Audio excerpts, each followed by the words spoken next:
3 minutes. So you guys just won a huge game against Florida. By the way, if you're wondering who we're talking to, it's basically Luther's entire team. Let's see if we get this camera back a little farther. For everyone watching at home.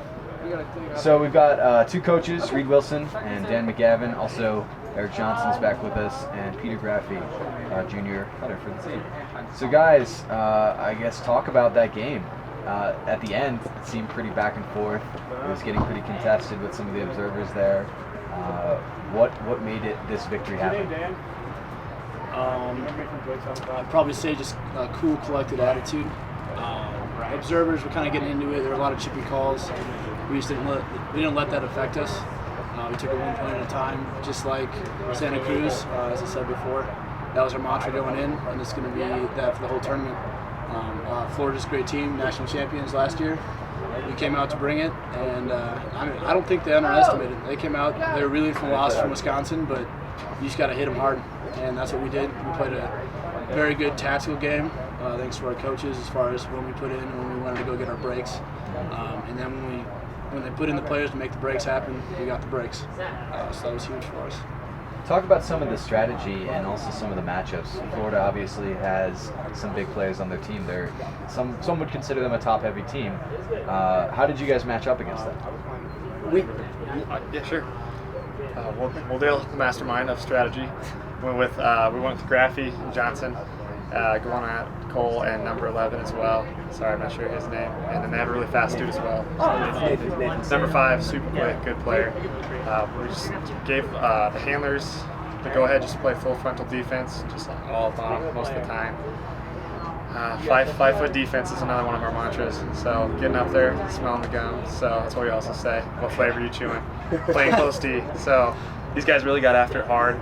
Another part of the strategy that Dan or Dale came up with was going with the backhand on most of the guys, getting it out of Cole's hands with the 4-force straight up and going for the backhands, making the other guys make the plays and playing that percentage. So these guys did a great job of executing. Really proud of it. Yeah, we tried to as much as possible keep the disc out of Cole's hands so that Cole wasn't the one beating us. When he had the disc, we had guys like Graffi, some of our longer marks, putting more of a straight up no huck on him, and then backhand and everybody else just doing what we could. I mean, Cole is an incredible player, so doing what we could so he wasn't the one to beat us. If they were going to beat us, we wanted the other 6 guys in the field to beat us. And then another big part that we really stressed was, stay cool, don't get fired up. We didn't want to be the ones, having the observers tell us to chill out. I mean, we wanted, it's a team that definitely thrives on stoppages. They're used to people calling a lot of calls and stopping play often, and they're very good at adjusting off that. So, we did everything we could to kind of keep the flow going and just play our game. I think these guys did an awesome job. So, what were some of the turning points in the game, and really from start to finish, was it a battle? I mean, part of our strategy was that we started out on D, and so we started trading at 0 points for a while. And then when the time came to go out there and get some breaks, our coaches set it up, put the players in that we needed to have, and then we got the breaks. Some of the turning points. At one point, I grabbed the disc at the front of the end zone, pointed at Graffi, and he just took off, and I think threw it probably a 90-yard flick. 90 yards, a million yards. Yeah, and he had amazing layout grab, which was awesome. Another one of the turning points was his greatest. Have Graffi talk. Yeah. Tell me What's about going through your head, I Graffi? want to know. Oh my God. I want to know. It was an amazing play. Well, for that play, we were kind of struggling a little bit.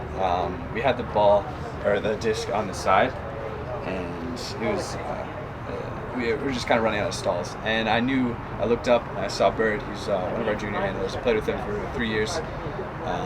And I was pointing to the corner. I was like, just put it out there. Yeah, definitely. Calling your shot. Other strategy. Communication. Yeah. And so, the defender, he had his back turned to me. He was looking at the throw. So I was just back here, and it was a pretty good throw. I think Bird threw it about as hard as he's ever thrown it back in. It was a good throw. It was into the wind. So it caught a little bit of wind, and I looked down, and the line was coming up quick, and I was looked up, and it just wasn't there. So I was like, we played this baseball. We called it baseball game during practice, where you have to do a greatest. You have to jump.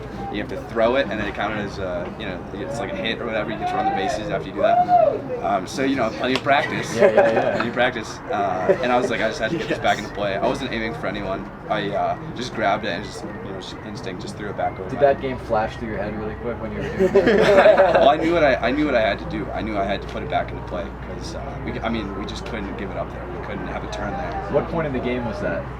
I think we were. I want to say it was teens. No, it was a little less than that. 12. 12, 11 maybe. I think that would have tied it up at 12s probably. So Okay. Well, We were somewhere up. around I think it put us up 21. yeah, I think it might have. that's it. Yeah, it might have been 11. So it was a big.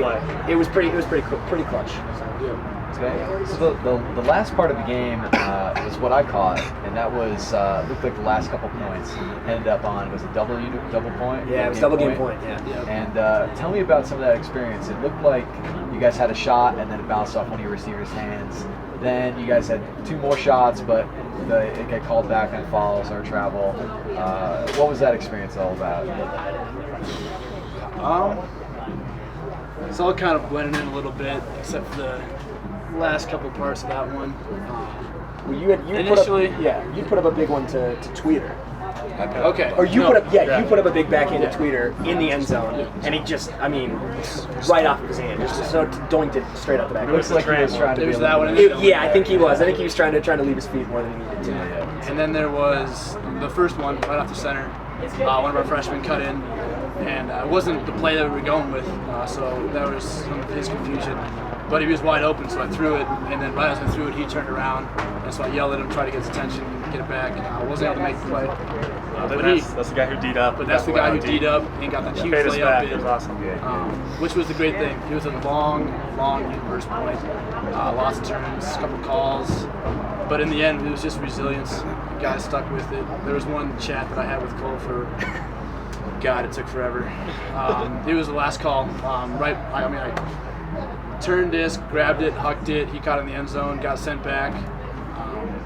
The call was the guy thought I pushed him in the back. I was sprinting to get a poach D. I slowed up, so I touched his back, but I was just doing it to make sure I didn't plow him over. Sure. In a game like that, everyone wants that. Yeah, exactly. And so Cole just kept essentially trying to argue his point, which is fair. And then once the observer made the call, he kind of got a little upset and got the TMF, which actually wasn't what I wanted. No, it looked like you guys had position there I with had. some guys downfield. Like Graffy was 40 yards away from the nearest defender, and I just wanted just to huck it again. Yeah, I think it's And the first time I've ever seen that you wish you could decline a TMF. You're like, actually, we'll sort of just take we'll take this 45 yards out from there. Yeah. Actually, but Interesting strategic play by Florida there. I'll let you guys talk about one of that last yeah, point. it worked out great. Then we have some end zone sets, and we called one, got the guys lined up in it with Eric having the disc in the middle, and it was a nice play. There's no way they were going to let Eric throw that last goal. I think they had set their defense up so Eric could not really get a break up. They had a great mark on him, and it was great self-assault. And Eric just ran our set, swings the disc off to an offhander on the line, runs the handler reset, and the handler that he swung it to made a great flat break throw for the win. Which was Aaron Burke. It was Aaron Burke, yeah. Hucked it for that. Yeah, the guy who hucked it for Graffy's greatest, Great game by him. which is good. He's not a flashy player. That was a great play for him. Yeah, he's the guy who catches every pull, throws every hitch. He doesn't get a lot of recognition, so that was cool that he got the chance to throw that game winner. So Definitely. So I imagine you guys are excited for potentially taking out Florida, last year's champion, from championship contention. Or is it just another game? It's tough to beat just another game against Florida. I think it's fun to win, but I hadn't even really thought about that part of it. It'll sink I in think soon. It'll sink in. Going in initially, I was like, all right, we never played Florida. I've always watched them. Now's the time. And then all of a sudden, 2 points in the game, it was just another game. Yeah. And then after once we won, then it was like, oh, dang. So right. before I let you guys go, just want to look at your schedule tomorrow. So you've got a game against Wisconsin, I think, in the second round. I think it's the 8:30 game against Wisconsin. Okay. Right? That was 10:30. Is it? Or do we say? So 10:30, the first game's against Washington. Washington's first, 8:30, okay. And the 10:30 Oh, good. game's against Wisconsin. That's good, actually. I thought it was reversed, so that's good. We were just actually talking a little bit about how we were going to play tomorrow. So you take those 2 games out and win the pool. Is that the plan? That's definitely the plan. Wisconsin looked great. We watched that first half. Most of the team saw them play Florida in that first half. It's a team we're really familiar with. A lot of us have played club with some of them as teammates. We've played against them in regionals. Did you play them at regionals this year? We haven't played them This year we have not seen them at all. Okay. We played them last year. Actually, We played them last year at regionals. I think we lost by a couple. it was we played a great game against them. Yeah, that was Our good. second to last game at regionals last year, and couldn't pull it out. But The great thing about Wisconsin is Graffy is from Madison. Yeah, Graffy's from Madison, and I don't know what it is, but I've never seen him play better against anybody else. Yeah. Maybe Florida. Codex, Maybe Florida. All right. But I mean, it's gonna be great. Yeah. No one's gonna underestimate anyone. Not anymore. Not after today. Well, Probably not. Congrats, guys. Thanks a bunch for joining us. Congrats on both of the big wins today. Thank you. Talking with Eric Johnson, Peter Graffy, and coaches Reed Wilson and Dan McGavin. Thanks, guys, for joining us.